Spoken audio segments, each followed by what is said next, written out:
ఈరోజు వంశీని అరెస్ట్ చేసిన తీరు,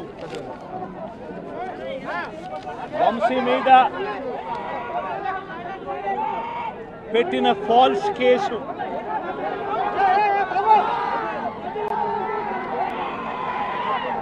నిజంగా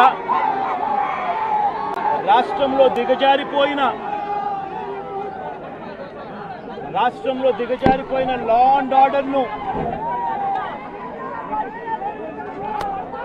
వంశీ అరెస్టు అద్దం పడుతుంది. ఎందుకనంటే వంశీని అరెస్ట్ చేసిన తీరు ఒకసారి గమనించినట్టయితే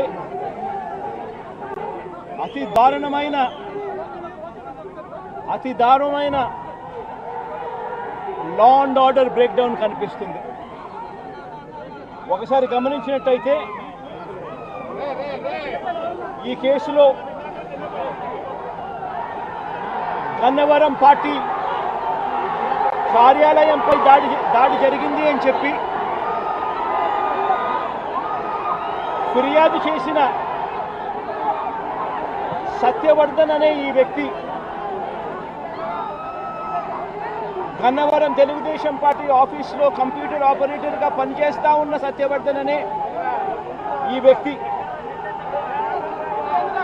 ఫిర్యాదు చేసిన ఇదే వ్యక్తి సాక్షాత్తు తానే జడ్జి గారి సమక్షంలో జడ్జి గారిచ్చిన సమన్లకు పోలీసుల ఆధ్వర్యంలో ఆ సమన్ను అందుకొని జడ్జి గారి దగ్గరికి వచ్చి జడ్జి గారితో తానిచ్చిన వాంగ్మూలాన్ని ఒకసారి గమనిస్తే ఆ వాంగ్మూలంలో ఆయన చెప్పిన మాటలు ఏమిటి, చివరికి ఈరోజు వంశీ మీద పెట్టిన ఫాల్స్ కేసు ఏమిటి, ఇదే సత్యకుమార్ అనే వ్యక్తి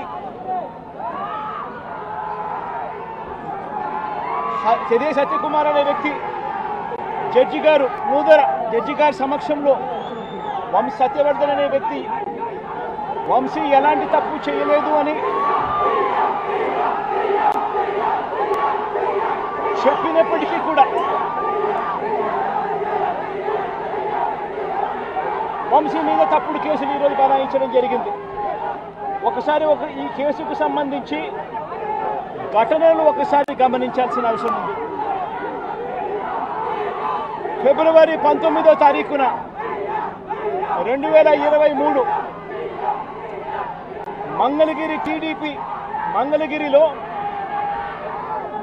టీడీపీ హెడ్ ఆఫీసులో పట్టాభి అనే వ్యక్తి చేత వంశీ మీద భరించలేని విధంగా బూతులు తిట్టించారు చంద్రబాబు నాయుడు గారు. మంగళగిరి తెలుగుదేశం పార్టీ హెడ్ ఆఫీసులో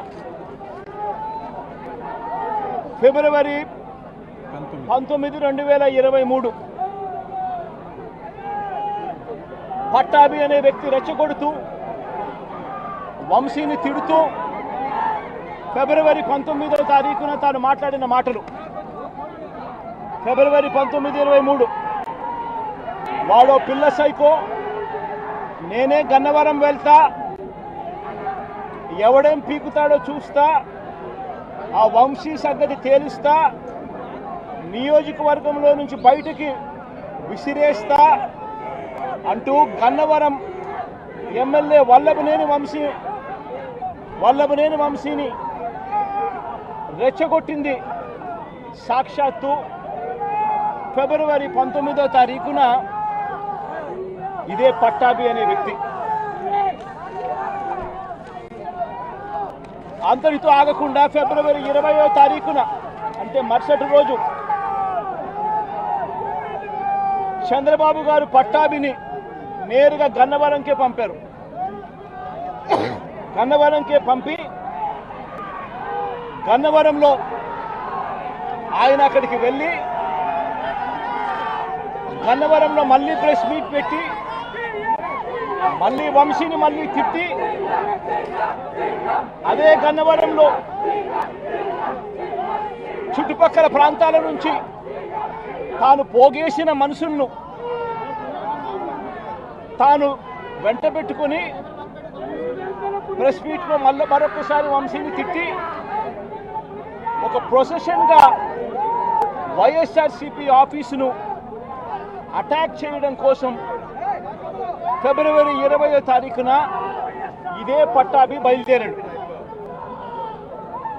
బయలుదేరిన ఈ ఘటనలో ఇదే పట్టాభి ఫిబ్రవరి 20వ తారీఖున వైసీపీ ఆఫీసుకు తాను మనుషులతో ప్రొసెషన్గా తాను అక్కడికి వెళ్ళి ఆ రోజు పార్టీ బయట ఉన్న ఒక దళిత సర్పంచ్ సీనయ్య అనే వ్యక్తిని కూడా పట్టాభి వాళ్ళ మనుషులు దాడి కూడా చేయడం జరిగింది. ఈ దాడి జరుగుతా ఉన్న నేపథ్యంలో ఉద్రిక్తతల మధ్య పోలీసులు కూడా నిర్వహించేదానికి విశ్వ ప్రయత్నం కూడా చేశారు. ఆ చేసిన విశ్వ ప్రయత్నంలో సిఐ కనకారావు, ఈయన కూడా దళితుడే, సిఐ కనకారావు తల పగలగొట్టి నిరోధించే కార్యక్రమంలో సిఐ కనకారావు తల కూడా ఇదే అల్లరి మూకలు పట్టాభి నేతృత్వంలో ఇదే అల్లరి మూకలు తల కూడా పగలగొట్టారు. ఇలాంటి ఉద్రిక్తతల మధ్య ప్రతిచర్యగా తెలుగుదేశం పార్టీ వాళ్ళు ఇటువైపున రావడం, ప్రతిచర్యగా వైసీపీ వాళ్ళు కూడా అటువైపున వెళ్లే కార్యక్రమం జరగడం, ఈ ఘటన జరిగింది. రెండు వైపులా ఆ రోజు పోలీసులు కేసు పెట్టారు. వైసీపీ ప్రభుత్వం అధికారంలో ఉంది, అయినా కూడా వన్ సైడెడ్గా కేసులు వాళ్ళ మీద పెట్టలేదు. రెండు వైపులా కేసులు పెట్టారు, రెండు వైపులా ఉన్న వాళ్ళ మీద కేసులు పెట్టారు.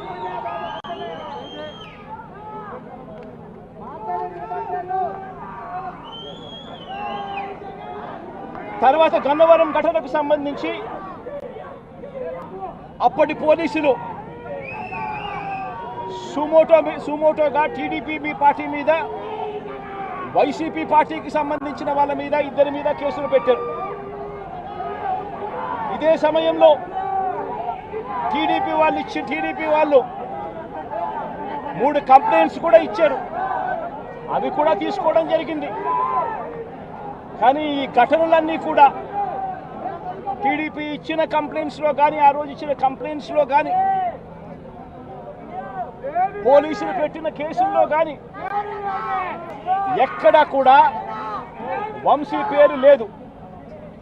కారణం వంశీ ఘటనలో లేడు కాబట్టి,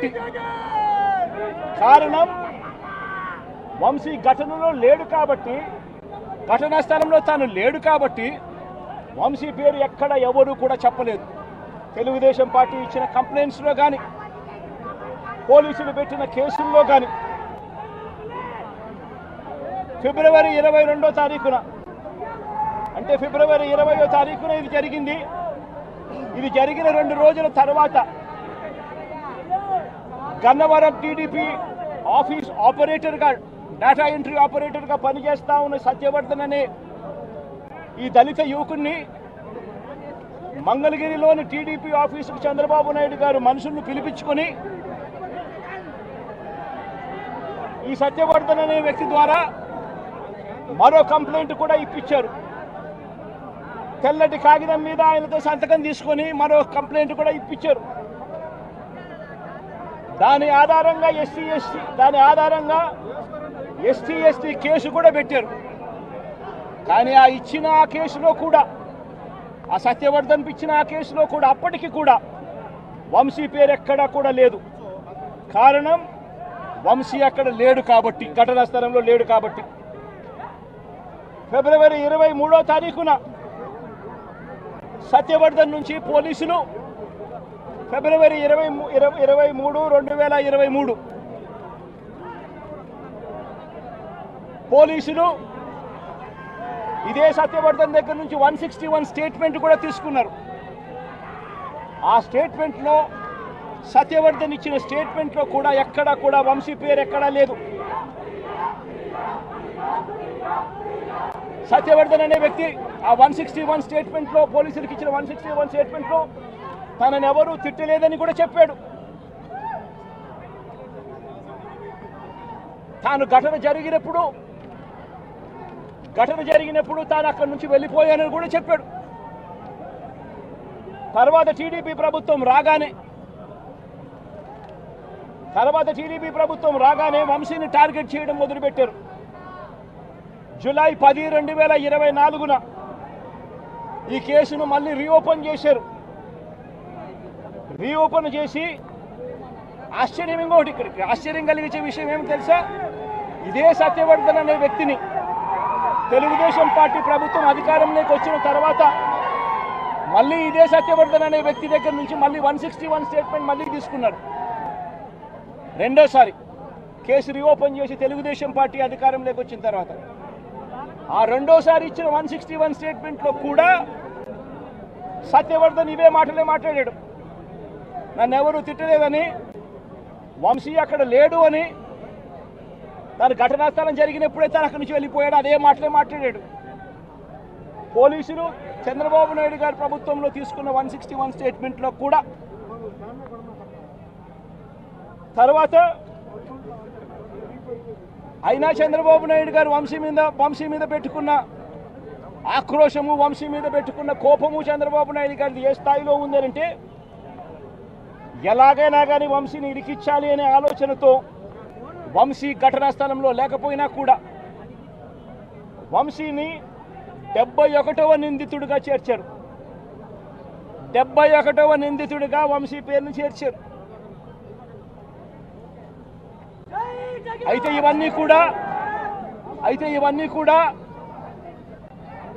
ఇవన్నీ కూడా బెయిలబుల్ అఫెన్సులు కాబట్టి బెయిల్ కోసం వంశీ హైకోర్టుకు యాంటిసిపేటరీ బెయిల్ కోసం వంశీ హైకోర్టును ఆశ్రయించాడు. కాబట్టి చంద్రబాబు నాయుడు గారు ఎట్టి పరిస్థితుల్లోనూ వంశీని అరెస్ట్ చేయాలనే ఉద్దేశంతో, బెయిల్ రాకూడదు అన్న ఉద్దేశంతో చంద్రబాబు నాయుడు గారు కుట్రను ఇంకా ముందుకు తీసుకెళ్లారు.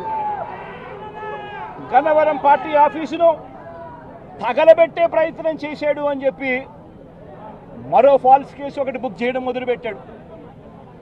తెలుగుదేశం పార్టీ ఆఫీస్ అట కాల్చే కార్యక్రమం అట జరిగింది అని చెప్పి ఏకంగా చంద్రబాబు నాయుడు గారు అనే వ్యక్తి మరో ఫాల్స్ కేసు, మరో కట్టుకథ అల్లాడు. ఆఫీసును తగలబెట్టే కార్యక్రమం చేసినప్పుడు ఆ ఆఫీసు ఎవరిది అని చెప్పి, ఆ ఆఫీసు ఎస్సీ ఎస్టీలకు సంబంధించిన ఆఫీస్ వారిదే ఓనర్లు అయితే అప్పుడు ఇది నాన్ బెయిలబుల్ సెక్షన్స్ కిందికి వస్తుంది, ఎస్సీ ఎస్టీ కేసు పెట్టచ్చు అనే ఉద్దేశంతో ఏకంగా తెలుగుదేశం పార్టీ ఆఫీసు ఎస్సీ ఎస్టీలదని చెప్పి ఇంకో దొంగ కేసు, ఎస్టీ ఎస్టీలదే అని చెప్పి ఇంకొక దొంగ వాంగ్మూలాన్ని కూడా ఇచ్చేశారు ఇదే పెద్ద మనిషి చంద్రబాబు నాయుడు గారు. వాస్తవం ఏమిటంటే తెలుగుదేశం పార్టీ కాలబడింది లేదు. తెలుగుదేశం పార్టీ ఒక ఎస్సీ ఎస్టీకి సంబంధించిన వ్యక్తికి సంబంధించిన ఆఫీస్ బిల్డింగు కూడా కాదు. తెలుగుదేశం పార్టీ ఆఫీసు కడియాల సీతారామయ్య గారు అనే ఎస్సీ కాదు, ఎస్టీ కాదు, కనీసం బీసీ కూడా కాదు, చంద్రబాబు నాయుడు గారికి సంబంధించిన వ్యక్తి, ఆయన బిల్డింగ్ అది. అంటే అక్కడ కూడా చంద్రబాబు నాయుడు గారు ఉద్దేశపూర్వకంగా వంశీకి బెయిల్ రాకూడదు అని, నాన్ బెయిలబుల్ కేసు కింద దీన్ని మార్చాలి అనే ఉద్దేశంతో చేసిన మరో కుట్ర ప్రయత్నం. మరోవైపు ఈ కేసులో దాదాపుగా 94 మంది మీద కేసు పెడితే చంద్రబాబు నాయుడు గారు నెలల తరబడి వైఎస్ఆర్సీపీ నాయకులు వేధించాలనే ఉద్దేశంతో ఇంకా 44 మందికి ఇంకా బెయిల్ రాకుండా చంద్రబాబు నాయుడు గారు అడ్డుకుంటా ఉన్నారు. ఒక హక్కుగా బెయిల్ రావాల్సిన చోట నెలల తరబడి బెయిల్ రానివ్వకుండా అడ్డుకుంటా ఉన్న పరిస్థితి చంద్రబాబు నాయుడు గారు. ఇదే సత్యవర్ధన్ అనే వ్యక్తి మెజిస్ట్రేట్ దగ్గరికి తాను వచ్చి జరిగిన ఘటన గురించి మెజిస్ట్రేట్ దగ్గర వాంగ్మూలం తాను ఇచ్చేస్తే మిగతా వాళ్ళందరికీ కూడా బెయిల్లు వస్తాయి అనే ఉద్దేశంతో పోలీసులు చంద్రబాబు నాయుడు గారు ఇద్దరు కూడా కుట్ర పన్ని సత్యవర్ధన్ అనే వ్యక్తిని 20 సార్లు రమ్మని సమన్లు పంపించినప్పటికీ కూడా ప్రతిసారి దాటేసుకుంటూ రాకుండా ఎగరగొడుతూ పోయాడు. చివరికి జడ్జికు 20వ ఇన్నిసార్లు సమన్లు ఇచ్చినా కూడా ఈ మనిషి రాకపోవడం అన్యాయము అని పోలీసుల మీద గట్టిగా జడ్జి తిట్టి ఖచ్చితంగా సమన్లు ఇవ్వండి, నెక్స్ట్ టైం వచ్చేట్టుగా ఖచ్చితంగా చూసుకోండి అంటే అప్పుడు మరుసటి వాయిదాకు సత్యవర్ధన్ అనే వ్యక్తి తానంతటి తానే హాజరై ఈ ఘటన జరిగిన సమయంలో ఇంతకుముందు తాను 161లలో ఏదైతే చెప్పాడో అదే విషయాలను మళ్ళీ జడ్జి గారి సమక్షంలో అదే విషయాలే ఆయన తెలియజేశాడు. ఘటన జరిగిన సమయంలో తాను అప్పుడు లేడని, తనను ఎవరూ కులం పేరుతో దూషించలేదు అని, అసలు ఈ కేసుతో తనకు ఎలాంటి సంబంధము లేదని కోర్టుకు తాను మొరబెట్టుకున్నాడు. తాను తన తల్లి ఇద్దరు కలిసి ఆటోలో కూర్చొని కోర్టుకు వచ్చామని, తన స్టేట్మెంట్ వెనుక ఎవరి బలవంతము లేదు అని ఫిబ్రవరి 10వ తారీఖు 2025 ఫిబ్రవరి 10 2025 ఫిబ్రవరి 10న జడ్జి గారి ముందర స్టేట్మెంట్ తాను ఇచ్చాడు.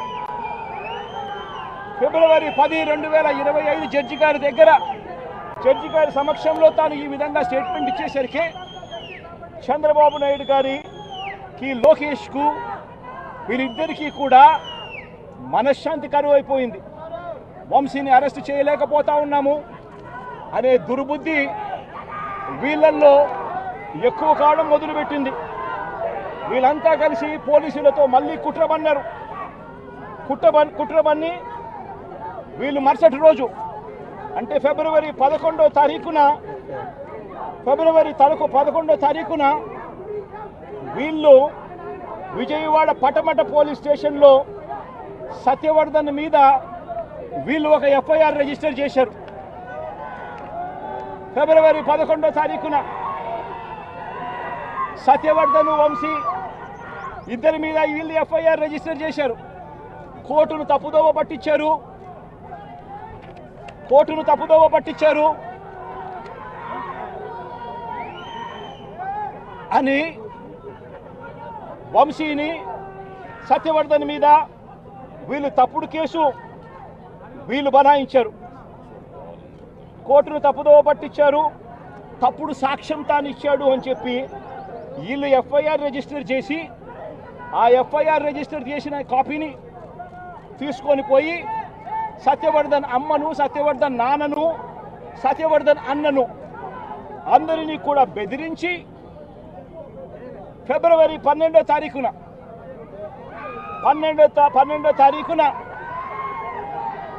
సత్యవర్ధన్ అన్న దగ్గర నుంచి ఒక తప్పుడు కేసు వాళ్ళ అన్నతో పెట్టించారు.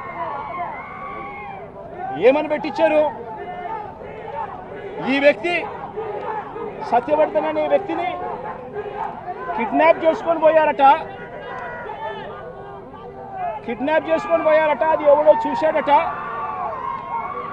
ఆ మనిషి దగ్గర 20,000 రూపాయలు, సత్యవర్ధన్ అనే వ్యక్తి దగ్గర 20,000 డబ్బు ఉంటే ఆ డబ్బులు కూడా లాక్కొని కిడ్నాప్ చేసుకొని పోయారట అని తప్పుడు కేసు. కనీసం సత్యవర్ధన్ అనే వ్యక్తితో మాట్లాడకుండా ఫిబ్రవరి 12వ తారీఖునే కేసు రిజిస్టర్ చేసి ఫిబ్రవరి 13వ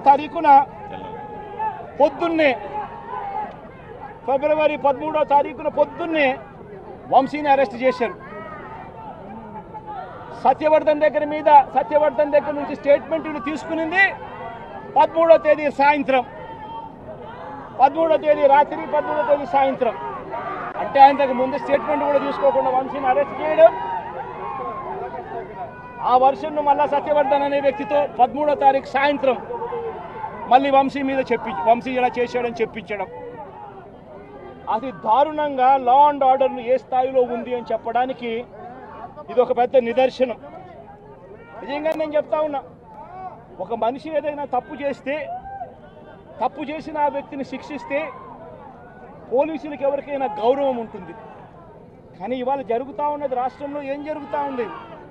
నీకు నచ్చని వాడిని దొంగ సాక్ష్యాలు వీళ్ళే క్రియేట్ చేస్తూ ఉన్నారు, దొంగ కేసులు వీళ్ళే పెడతా ఉన్నారు. దొంగ సాక్ష్యాలు, దొంగ కేసులు పెట్టి ఇల్లీగల్గా మనుషులు తీసుకొని వచ్చి అరెస్ట్ చేస్తూ ఉన్నారు.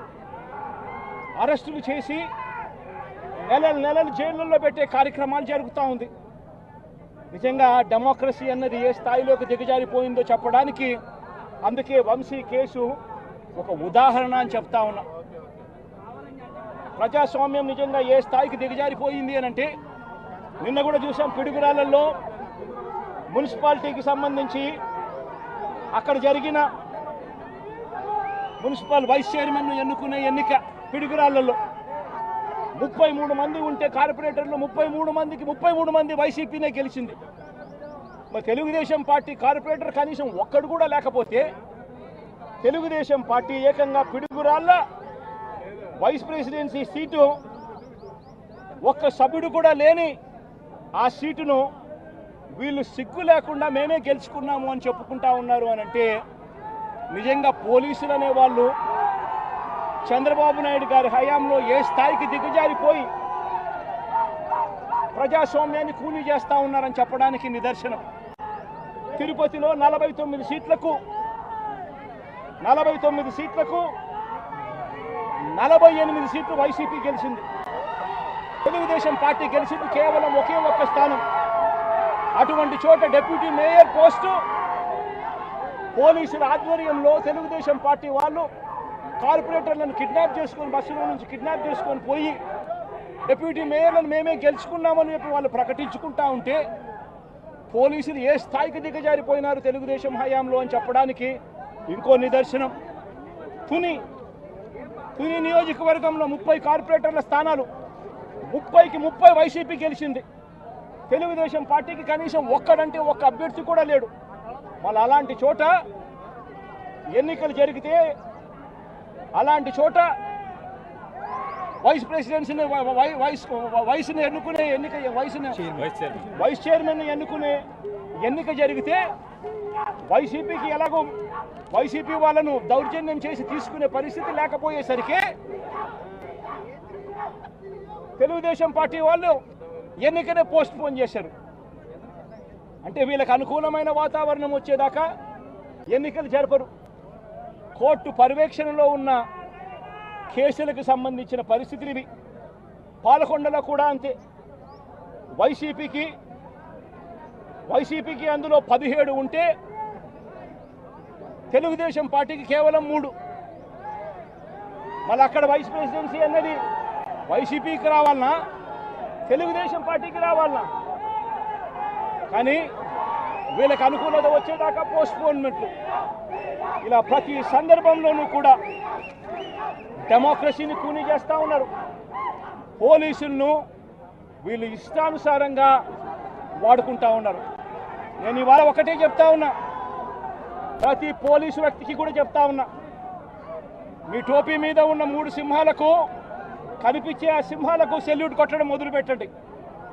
తెలుగుదేశం పార్టీ నాయకులకు సెల్యూట్ కొట్టడం మొదలుపెట్టి, వీళ్ళు చెప్పినట్టుగా చేయడం మొదలుపెట్టి, అన్యాయాలు చేయడం మొదలు పెడితే మాత్రం ఎల్లకాలము తెలుగుదేశం పార్టీ ప్రభుత్వమే ఉండదు అని చెప్పి ఇవాళ ప్రతి అధికారికి కూడా నేను తెలియజేస్తా ఉన్నా. రేపొద్దున మళ్ళీ మా అధికారం వస్తుంది. వచ్చినప్పుడు అన్యాయం చేసిన వీళ్ళందరినీ, వీళ్ళ అధికారులందరినీ, అన్యాయం చేసిన ఈ నాయకులందరినీ కూడా బట్టలు కూడా తీసి నిలబెడతామని చెప్పి కూడా ఈ సందర్భంగా తెలియజేస్తా ఉన్నాను. ఎవడిని వదిలిపెట్టేది ఉండదు. ఇదే వంశీని అరెస్ట్ చేసేటప్పుడు సిఐ అన్నాడట, నేను 1.5 సంవత్సరంలో రిటైర్ అయిపోతాను అని చెప్పి. రిటైర్ అయిపోయినా కూడా, సప్త సముద్రాల అవతల ఉన్నా కూడా మొత్తం అందరినీ కూడా పిలిపిస్తామని చెప్పి కూడా ఈ సందర్భంగా చెప్తా ఉన్నా. చట్టం ముందు నిలబడేట్టుగా చేస్తాం, బట్టలు ఊడదీస్తాం, న్యాయం జరిగేట్టుగా చేస్తాం అని ప్రతి ఒక్కరికి కూడా తెలియజేస్తా ఉన్నాం. ఈ మాదిరిగా అన్యాయం చేయడం మొదలు పెడితే మాత్రం ఖచ్చితంగా ప్రజలు దేవుడు ఇద్దరు కూడా వీళ్ళను శిక్షించే కార్యక్రమం ఖచ్చితంగా జరుగుతుందని చెప్పి సందర్భంగా మరొక్కసారి వీళ్ళందరికీ కూడా చెప్తా ఉన్నా. అన్యాయంలో భాగస్వాములు కావద్దండి. మీ టోపీ మీద ఉన్న సింహాలను గౌరవించండి, వాటికి సెల్యూట్ కొట్టండి, మీ వ్యక్తిత్వాన్ని కాపాడుకోండి అని చెప్పి ఈ ప్రతి అధికారికి కూడా ఈ సందర్భంగా తెలియజేస్తా ఉన్నాను. సెలెక్టివ్గా కొంతమంది లీడర్స్ని టార్గెట్ చేసి అరెస్ట్ చేస్తూ ఉన్నారు. దాన్ని ఎట్లా చూస్తారు? మన పేరుని కానీ ఇవాళ వంశీ, ఇటీవల కొంతమంది అరెస్ట్, నంది సురేష్, ఇట్లా దాన్ని ఎలా చూడాలి? ప్రజాస్వామ్యం కూలిపోతా ఉంది అని చెప్పడానికి ఇవన్నీ నిదర్శనాలు. ప్రతి కేసు ఇల్లీగల్ కేసే. ప్రతి కేసులోనూ కూడా వీళ్ళే బెదిరిస్తూ ఉన్నారు, అవతలోడు బెదిరిస్తూ ఉన్నాడు అని చెప్పి వీళ్ళే కేసులు పెడతా ఉన్నారు. అసలు బెదిరించేది ఎవరిని బెదిరిస్తూ ఉన్నారు? ప్రతి విషయంలోనూ వీళ్ళే. పారిశ్రామికవేత్తలను వదలడం లేదు, రాజకీయ నాయకులను వదిలిపెట్టడం లేదు. ప్రతి ఒక్కరిని కూడా వీళ్ళే బెదిరిస్తూ ఉన్నారు, అవతలను బెదిరించినాడు అని చెప్పి మళ్ళీ ఎదురు కేసులు పెడతా ఉన్నారు. ఇవన్నీ ఊరికే పోవు, ఇవన్నీ కూడా మళ్ళీ వీళ్ళకి చుట్టుకుంటాయి. చుట్టుకున్నప్పుడు వీళ్ళ పరిస్థితి అతి దారుణంగా తయారవుతుందని మాత్రం ఖచ్చితంగా చెప్తా ఉన్నాను.